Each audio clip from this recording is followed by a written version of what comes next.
Manjula YouTube ಚಾನಲ್ಗೆ ಸ್ವಾಗತ. ಇವತ್ತು ಟೊಮೊಟೊ ಹಣ್ಣಿಂದು ಚಟ್ನಿ ಹೇಳ್ಕೊಡ್ತಾ ಇದ್ದೀನಿ. ಇದು ತುಂಬ ಈಸಿ ಮಾಡೋದು. ಮನೇಲಿರ್ತಕ್ಕಂಥ ಐಟಮ್ಸೇ ನಾನು ಬಳಸ್ತಾ ಇರೋದು. ಒಂದು 8ರಿಂದ 10 ಹಸಿಮೆಣಸಿನಕಾಯಿ ತೊಗೊತಿದ್ದೀನಿ, 2 ಟೊಮೊಟೊ ತೊಗೊಂಡಿದ್ದೀನಿ, ಸ್ವಲ್ಪ ಬೆಲ್ಲ, 2 ಚಮಚದಷ್ಟು ರಿಫೈಂಡ್ ಆಯಿಲ್ ತೊಗೊಂಡಿದ್ದೀನಿ, ರುಚಿಗೆ ತಕ್ಕಷ್ಟು ಉಪ್ಪು, 2 ಬೆಳ್ಳುಳ್ಳಿ ತೊಗೊಂಡಿದ್ದೀನಿ, ಅದು ಬಿಡಿಸ್ಕೊಂಡಿದ್ದೀನಿ, ಸ್ವಲ್ಪ ಕೊತ್ತಂಬರಿ. ಇದಕ್ಕಿಷ್ಟೇ ಬೇಕಾಗಿರ್ತಕ್ಕಂಥ ಸಾಮಾನು.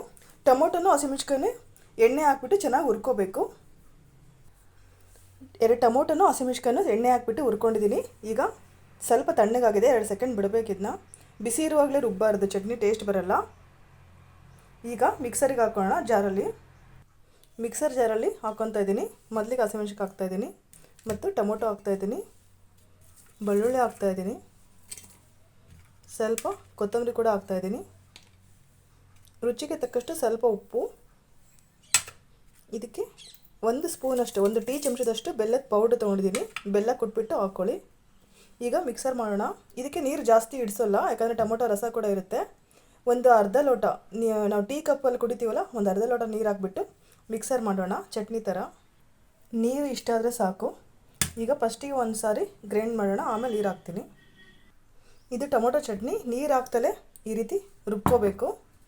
ಇದು ಟೇಸ್ಟ್ ತುಂಬ ಚೆನ್ನಾಗಿರುತ್ತೆ. ಸರ್ವ್ ಮಾಡೋಣ. ಈಗ ಚಟ್ನಿ ರೆಡಿ ಆಯ್ತು. ಈಗ ತುಂಬ ಚೆನ್ನಾಗಿರುತ್ತೆ ಇದು ಟೇಸ್ಟು. ನೀವು ಕೂಡ ಮನೇಲಿ ಮಾಡ್ಕೊಳ್ಳಿ. ಈ ಟೇಸ್ಟ್ ಹೇಗಿತ್ತು ಅಂತ ನನಗೆ ಕಮೆಂಟಲ್ಲಿ ತಿಳಿಸಿ. ಖಂಡಿತ ಇದು ಟೇಸ್ಟ್ ಎಲ್ರಿಗೂ ಇಷ್ಟ ಆಗುತ್ತೆ ಅಂತ ಭಾವಿಸಿದ್ದೀನಿ. ಇದು ಬಿಸಿ ರೊಟ್ಟೆ ಜೊತೆ ಮತ್ತು ಚಪಾತಿ, ಪೂರಿ ಜೊತೆ, ದೋಸೆ ಜೊತೆ ಎಲ್ಲದಕ್ಕೂ ಮ್ಯಾಚ್ ಆಗುತ್ತೆ. ಅನ್ನ ಕೂಡ, ಬಿಸಿ ಅನ್ನ ಕೂಡ ಚೆನ್ನಾಗಿರುತ್ತೆ. ಬಿಸಿ ಅನ್ನ, ತುಪ್ಪ ಮತ್ತು ಈ ಚಟ್ನಿ ಹಾಕ್ಕೊಂಡು ತಿಂದರೆ ಟೇಸ್ಟ್ ನೀವೇ ಹೇಳ್ತೀರಾ ಹೇಗಿತ್ತು ಅಂತ. ಕಮೆಂಟಲ್ಲಿ ತಿಳಿಸಿ. ನಾನೀಗ ಬಿಸಿ ರೊಟ್ಟಿ ಜೊತೆ ತಿಂತಾಯಿದ್ದೀನಿ. ನೀವು ಕೂಡ ಮಾಡ್ಕೊಳ್ಳಿ, ಸುಲಭವಾಗಿದೆ ಇದು ಚಟ್ನಿ. ನನ್ನ ಚಾನಲ್ ಸಬ್ಸ್ಕ್ರೈಬ್ ಮಾಡ್ಕೊಳ್ಳಿ. ಇದೇ ಥರ ಹೊಸ ಹೊಸ ರೆಸಿಪಿಯೊಂದಿಗೆ ಮತ್ತೆ ಬರ್ತೀನಿ. ಎಲ್ಲ ವೀಕ್ಷಕರಿಗೂ, ಈ ವಿಡಿಯೋ ನೋಡಿದ್ದಕ್ಕಂಥ ಎಲ್ಲ ವೀಕ್ಷಕರಿಗೂ ಧನ್ಯವಾದಗಳು.